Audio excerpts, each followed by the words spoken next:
안녕하십니까.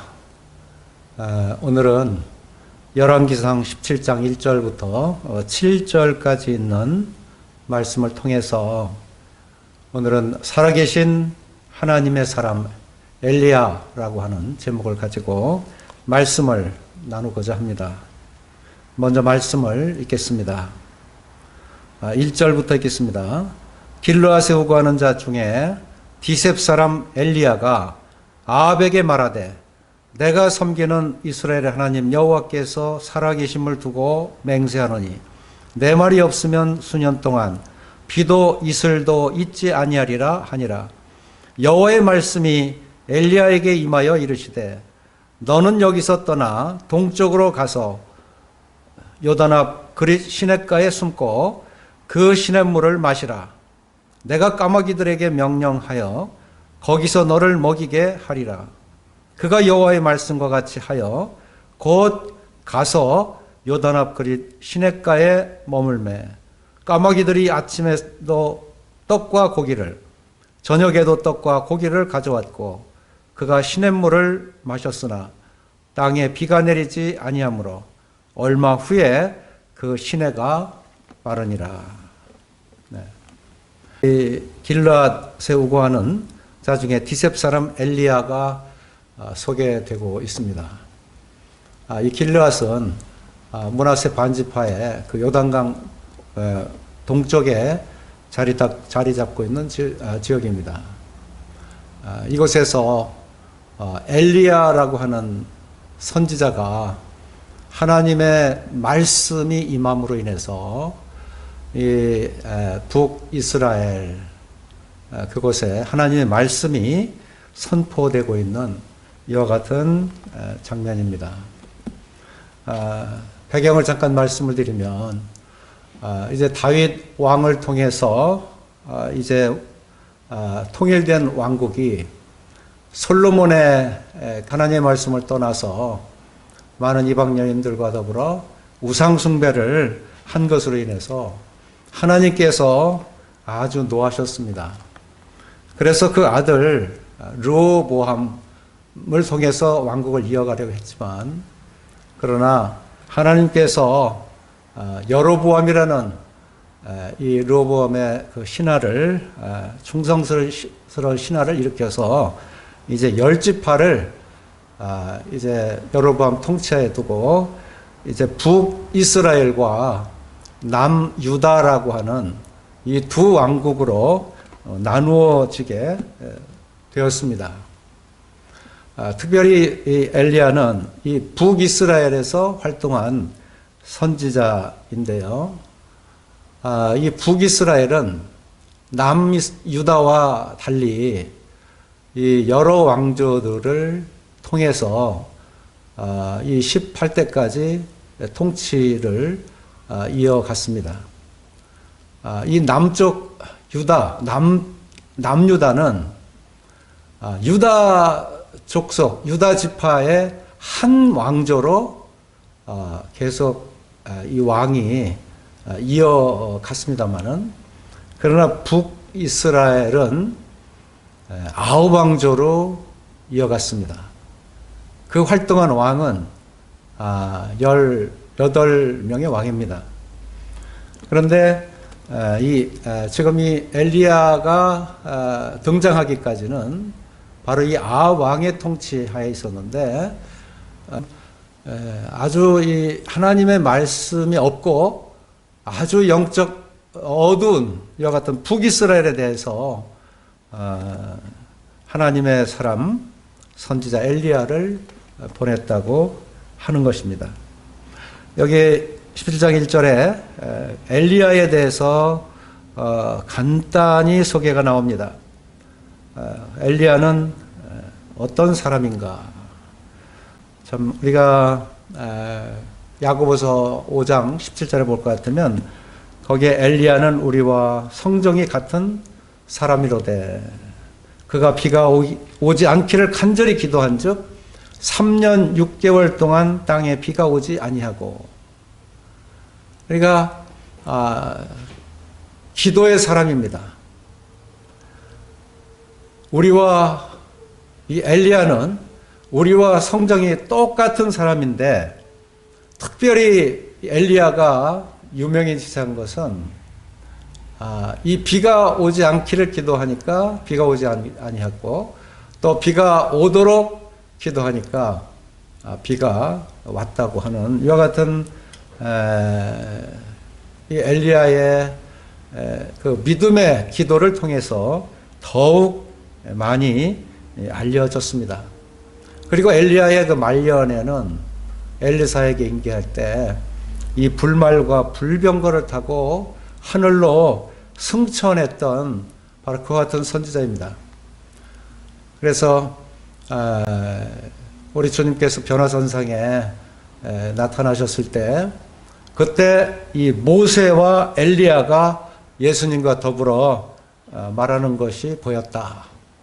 그래서 베드로가 예수님께 여쭈되 참 하나는 이 초막셋을 짓때 하나는 주님을 위해서, 하나는 모세를 위해서, 하나는 엘리야를 위해서 하리이다 하는 이와 같은 고백을 했던 것을 봅니다. 참 얼마나 이 엘리야의 그 구약에서 그 활동이 컸으면 이 모세와 엘리야 이 두 사람만큼은 아주 이 기억에 남고 참 믿음의 선진으로서 그 부각을 드러내고 있는 것을 볼 수가 있습니다. 본문 17장 1절에서 중간에 보면 엘리야가 아합에게 말하되 여기에 이 아합이 등장하고 있습니다. 과연 이 아합은 어떤 사람인가 이것을 우리가 알 필요가 있습니다. 우리 16장 열왕기상 16장 30절 31절 말씀을 보겠습니다. 오므리의 아들 아합이 그의 이전의 모든 사람보다 여호와 보시기에 악을 더욱 행하여 느밧의 아들 여로보암의 죄를 따라 행하는 것을 오히려 가볍게 여기며 시돈 사람의 왕 바알의 딸 이세벨을 아내로 삼고 가서 바알을 섬겨 예배하고 사마리아에 건축한 바알의 신전 안에 바알을 위하여 제단을 쌓으며 33절 또 아세라 상을 만들었으니 그는 그 이전에 이스라엘의 모든 왕보다 심히 이스라엘 하나님 여호와를 노하게 하였더라. 여기에 이 아합이라고 하는 이 왕이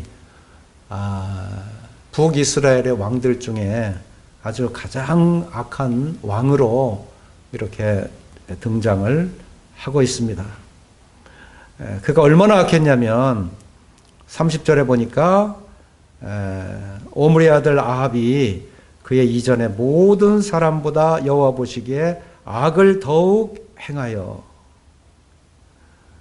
여기 이스라엘의 그 신앙 상태를 아주 한마디로 요약한다면 여기에 31절에 느밧의 아들 여로보암의 죄를 따라 행하는 것, 이것을 여로보암의 길이라고도 말을 하고 있습니다. 왜냐하면 이스라엘과 북이스라엘과 남유다가 이 망할 때에 하나님께서 하신 그 말씀은 바로 이 여로보암의 길을 따라 또는 여로보암의 죄를 행함으로 이와 같은 말씀으로 하나님께서 심판을 하셨습니다. 그러면 여로보암의 그 길, 그 죄가 어떤 것인가? 이것은 우리가 열왕기상 12장 28절부터 바로 이 여로보암의 죄에 대해서 기록하고 있습니다. 열왕기상 12장 28절을 읽겠습니다. 28절부터 읽겠습니다.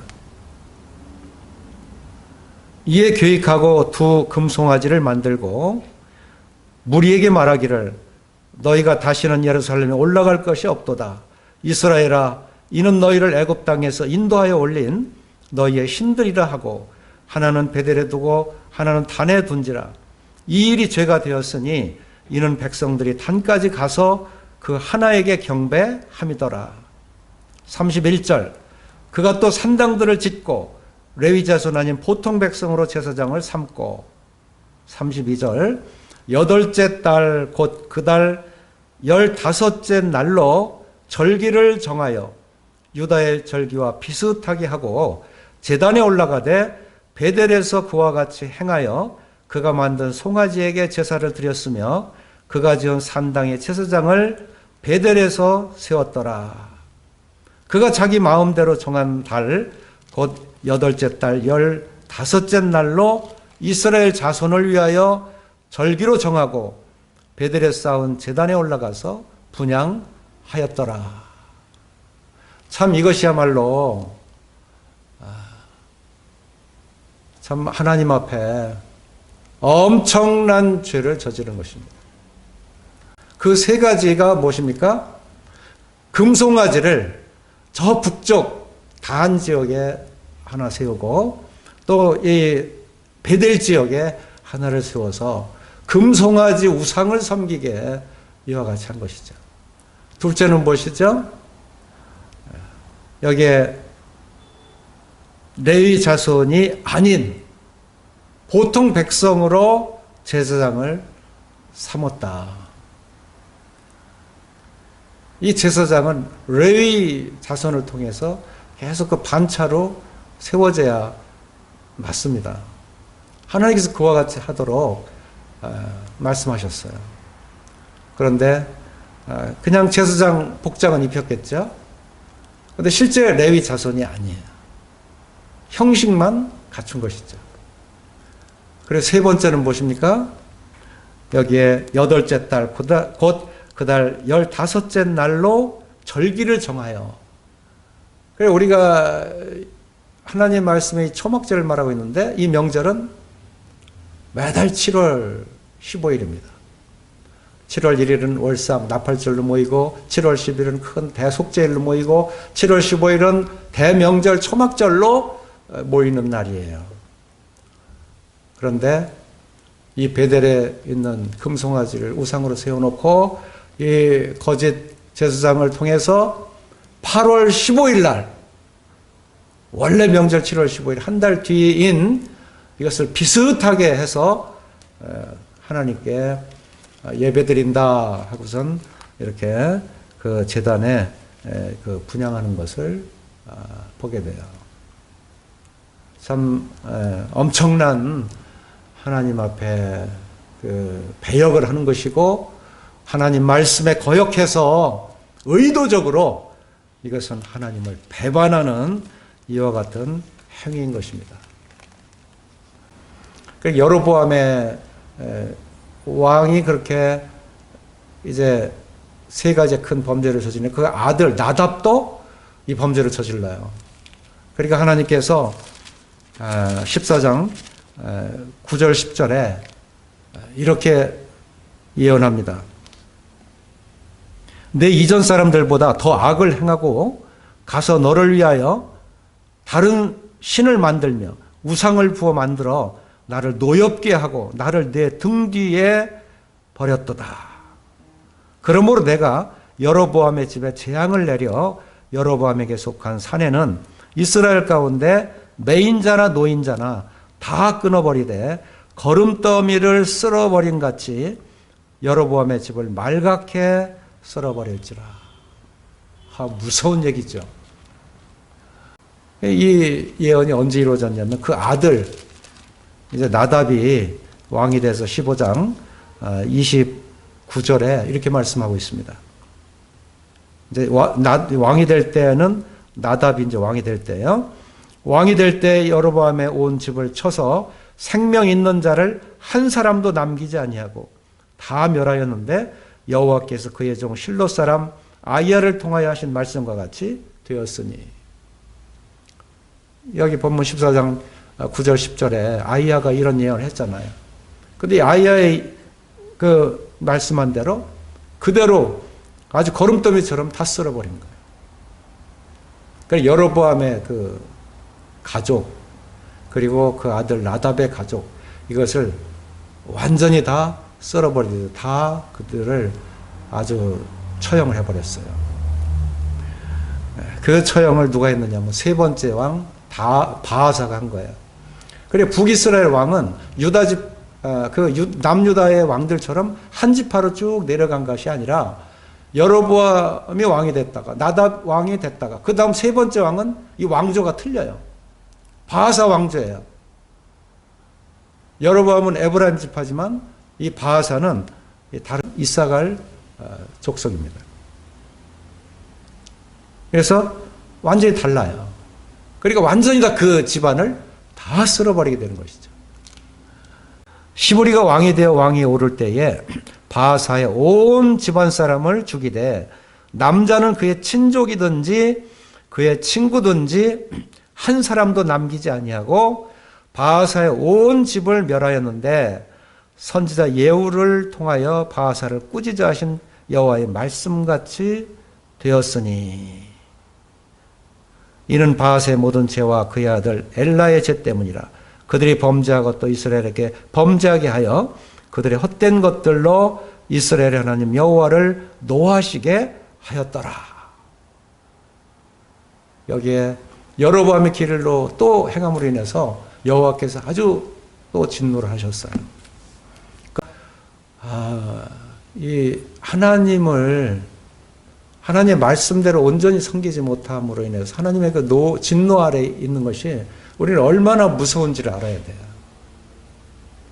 즉 그 말씀을 우리가 깨닫게 하기 위해서 실제는 이 엘리야를 우리에게 보내준 거예요.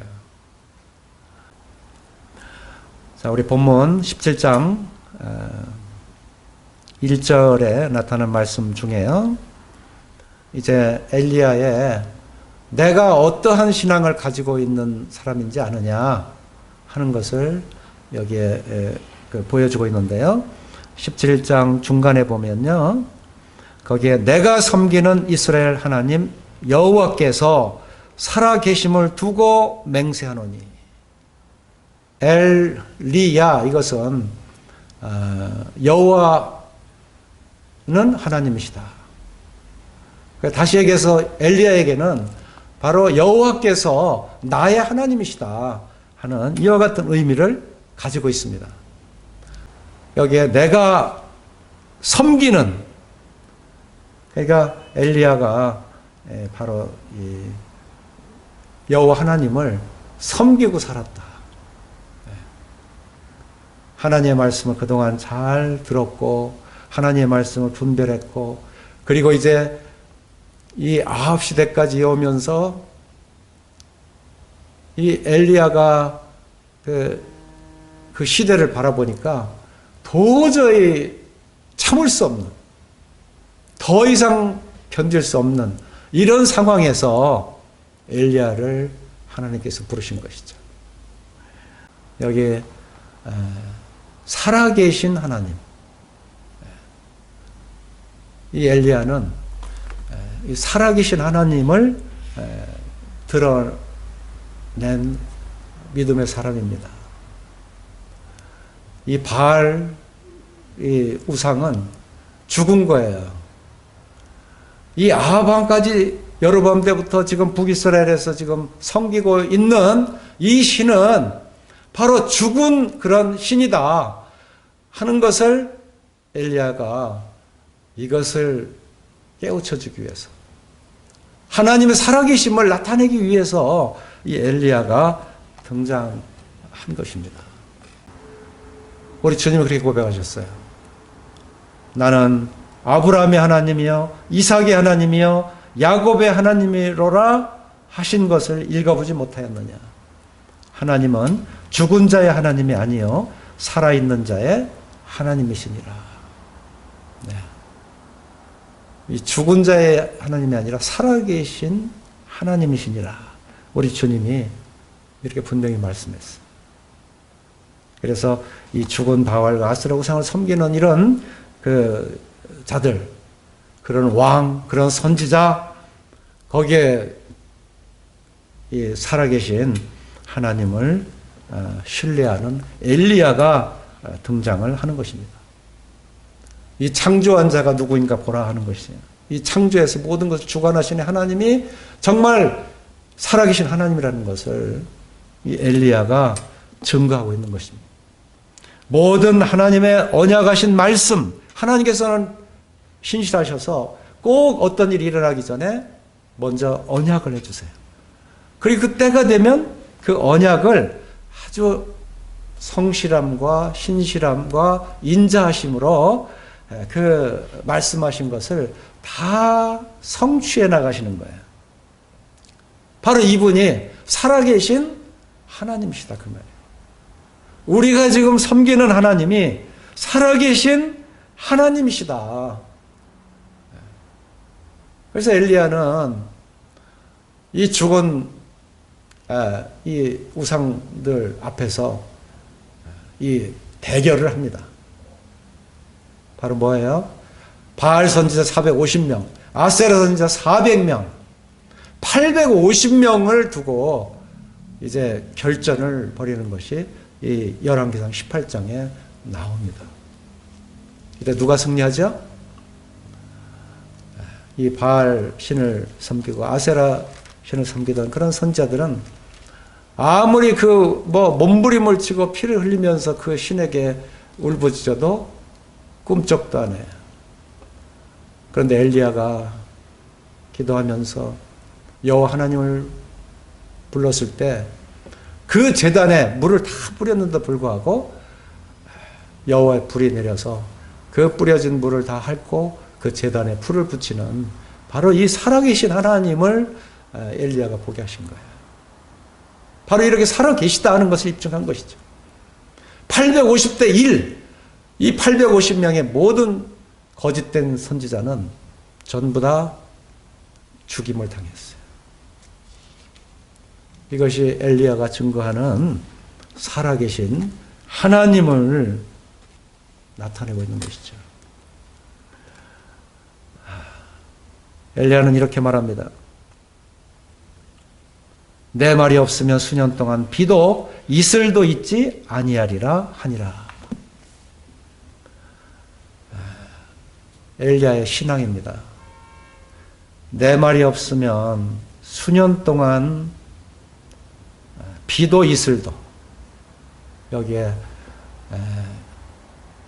비뿐만이 아니라 이슬까지도, 보통 그 비가 안 와도 이슬은 이렇게 밤새 내리거든요. 그런데 이슬도 있지 아니하리라 이렇게 말씀했어요. 그러니까 엘리야가 하나님의 말씀을 얼마나 철저하게 믿느냐는 거예요. 바로 이 말씀은요, 우리가 신명기 11장을 보시게 되면요, 보시겠습니다.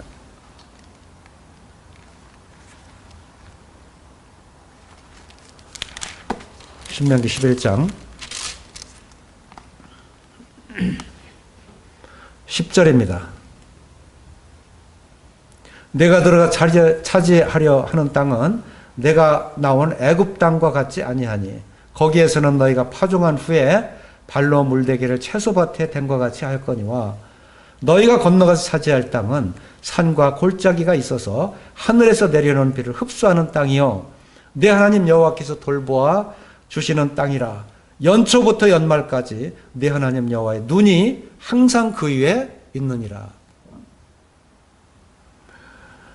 16절 너희는 스스로 삼가라. 두렵건대 마음에 미혹하여 돌이켜 다른 신들을 섬기며 그것에게 절함으로 여호와께서 너에게 진노하사 하늘을 닫아 비를 내리지 아니하여 땅이 소산을 내지 않게 하심으로 너희가 여호와께서 주신 아름다운 땅에서 속히 멸망할까 하노라.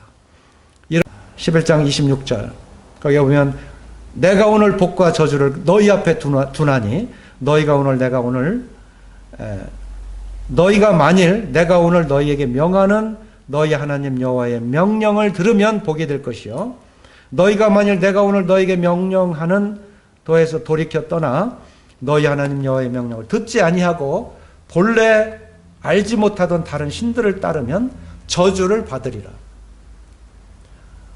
아주 너무 명백한 말씀이잖아요. 그러니까 엘리야는 하나님과 이렇게 마음을 소통하는 그와 같은 엘리야입니다. 그렇기 때문에 엘리야가 말하기 전까지는 이 비가 오지 않게 되었고, 그리고 이제 하나님께서 비가 오게 되면 엘리야에게 말해서 엘리야로 하여금 기도하게 하시고, 그 기도를 통해서 기도를 들으심으로 응답으로 이 비를 내리시는 이와 같은 기도의 사람 엘리야인 것을 또 보게 하셨습니다. 이 가뭄, 이 비가 오지 않음, 이것은 하나님의 말씀대로예요. 복과 저주인데, 구약에는 이 비가 오지 않는 이 기근, 가뭄, 이것으로 표현하고 있어요. 그러나 선지자 아모스를 통해서 더 정확하게 오늘 영적 이 사람들, 이제 그리스도 안에 있는 우리 성도님들, 이 교회 안에는 이 아모스를 통해서 우리에게 더 분명하게 이 기근이 무엇인지를 알려주었습니다. 뭐라고 말씀하고 있습니까? 주 여호와의 말씀이니라. 보라, 날이 이를지라 내가 기근을 땅에 보내리니 양식이 없어 주림이 아니며 물이 없어 가람이 아니요 여호와의 말씀을 듣지 못한 기갈이라. 이 기근은 여호와의 말씀을 듣지 못한 그러한 기갈이다. 하나님의 말씀을 듣지 못하니까 메마르고 삶에 기쁨이 없고 하나님의 말씀에 그 역사가 없고 그냥 이 화만 나고 그냥 매사에 그냥 신경질만 나고 그냥 울분만 치웠고 두려움만 생기고, 이게 이 기근에 지금 처한 상태예요. 하나님 말씀이 없으면 바로 이와 같이 이렇게 우울해지는 거예요. 우리의 마음에 기쁨을 얻고 즐거움을 삼고 정말로 찬송을 부르며 하나님의 그 영광을 드러내는 것이 무엇입니까? 우리 주님의 그 오심으로 인한 말씀, 그 증거들, 우리 주님을 믿음으로 말미암아 순종을 통해서 나타나는 이와 같은 그 순종의 그 열매들이 우리를 굉장히 기쁘게 해주는 것입니다. 우리는 여로보암의 길로 갔던 자들의 그 죄의 결과가 완전히 그 집안들을 쓰레기 더미 치우듯이 다 쓸어버렸습니다. 아합의 집도 마찬가지입니다.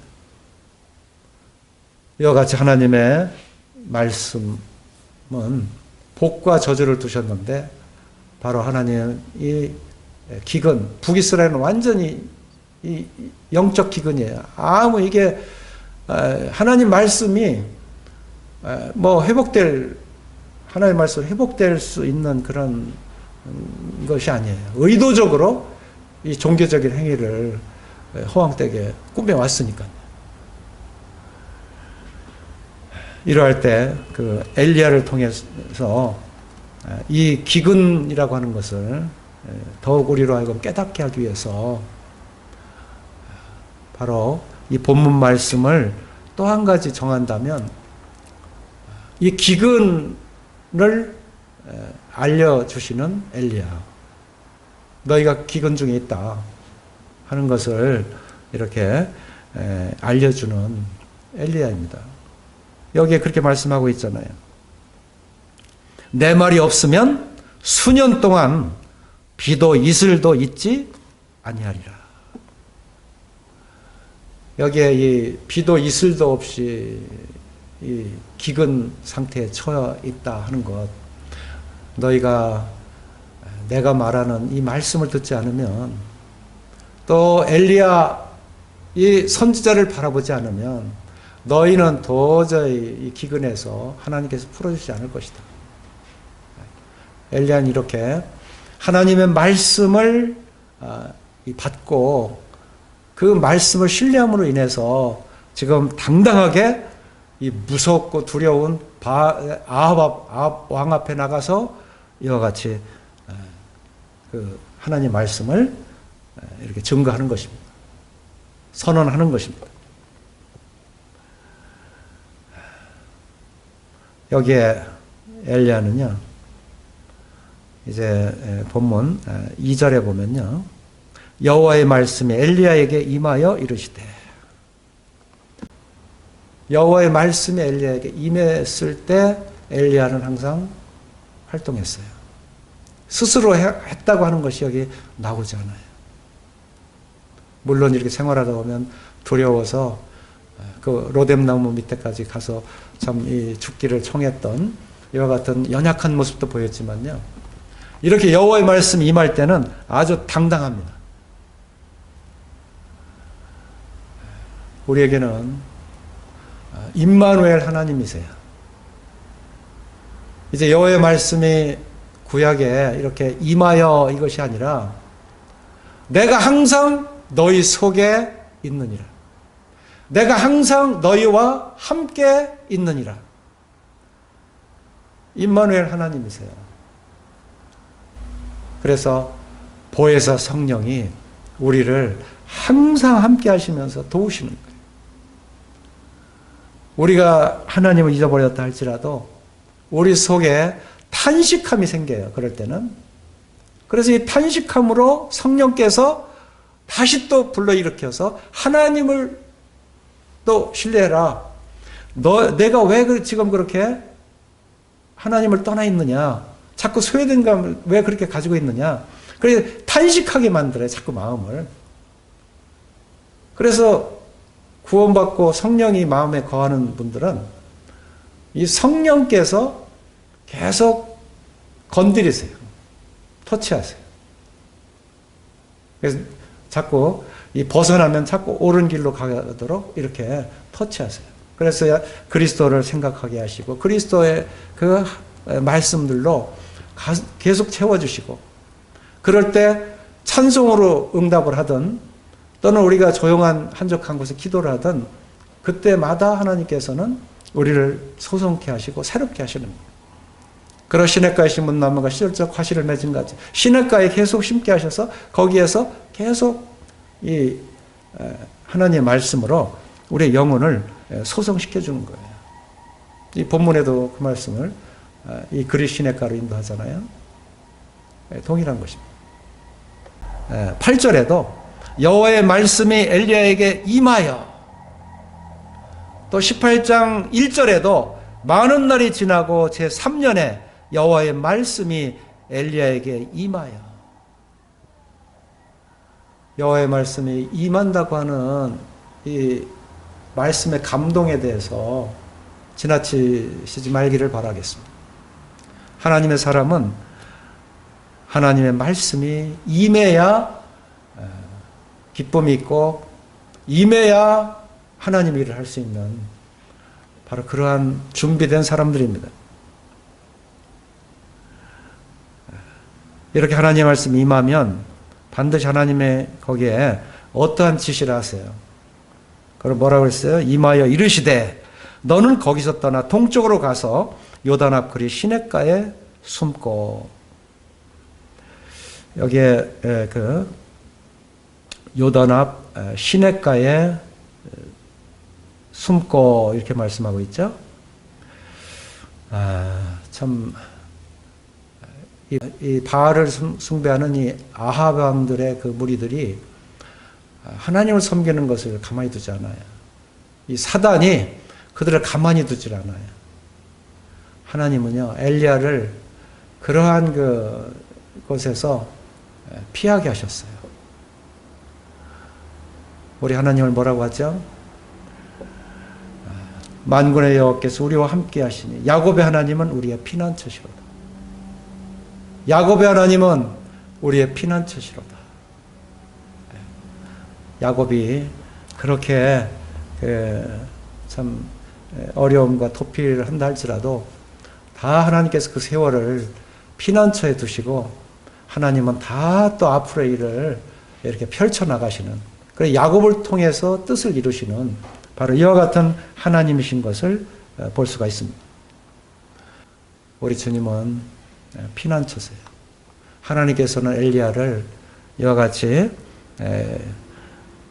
그리 시냇가에 숨고 그리 시냇가에 숨기셔서 그 피난처 가운데 그곳에서 하나님과 함께 교제하도록 하나님의 사람으로 다음 일을 준비하도록 이와 같이 하신 것을 볼 수 있습니다. 4절입니다.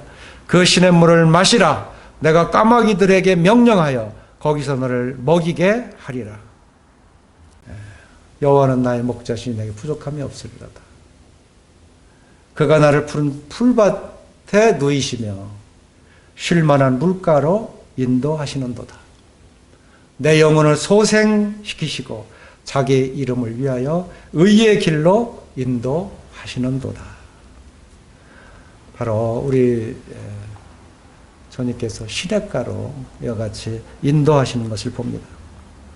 그리고 내가 까마귀들에게 명령하여 거기서 너를 먹이게 하리라.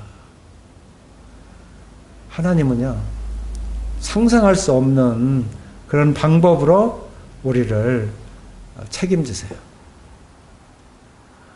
까마귀가 이 먹이를 갖다가 줄 줄은 꿈에도 생각할 수가 없죠.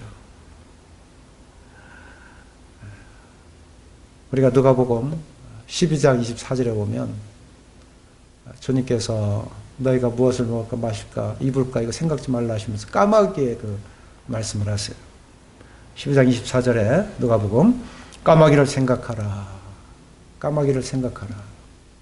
이제 까마귀를 통해서도 그 은밀한 곳에 그곳에 양식을 공급하시는 그런 책임지신 하나님을 우리가 볼 수가 있습니다. 여기에 5절에 그가 여호와의 말씀과 같이 하여 그가 여호와의 말씀과 같이 하여 순종을 얘기하는 것이죠. 그래 하나님의 말씀은 명령입니다. 이렇게 해라. 그리로 가라. 그리하면 내가 어떻게 하리라. 하나님 이렇게 하시잖아요. 여기 5절에 그가 여호와의 말씀과 같이 하여 곧 가서 요단 앞 그리 시냇가에 머물매.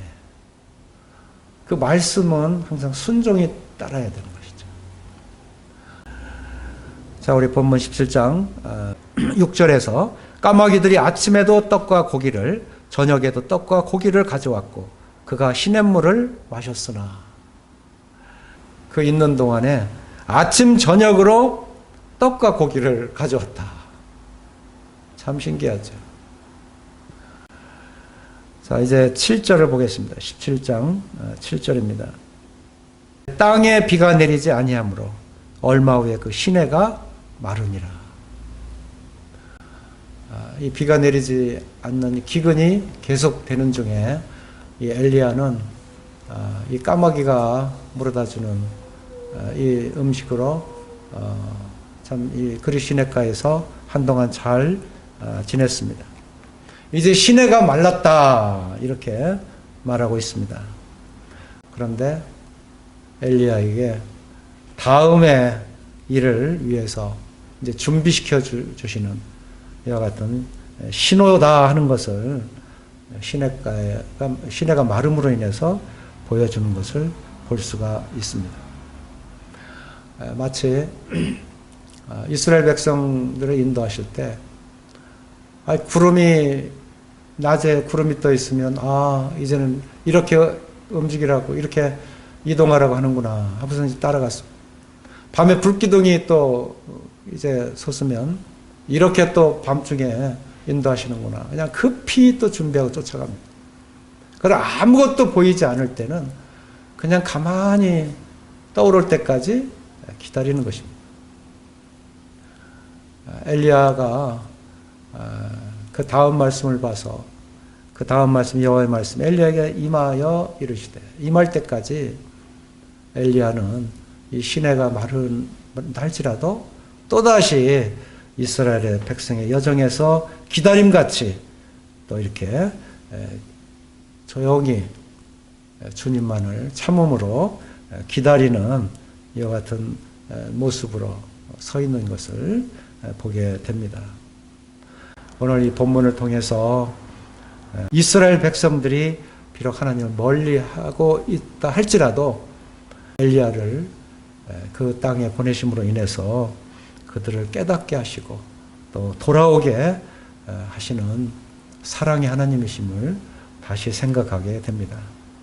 이렇게 엘리야의 그 가뭄 이런 예언을 통해서 바로 하나님께서 만물의 창조자시고 또 주권자 되심을 선포하시면서 이 우상의 이런 그 무력함 그리고 그 허상을 그 이스라엘 백성들이 깨닫도록 이렇게 하나님의 그 인자하심으로 이 엘리야를 보내서 다시 일깨우시는 하나님이심을 보게 됩니다.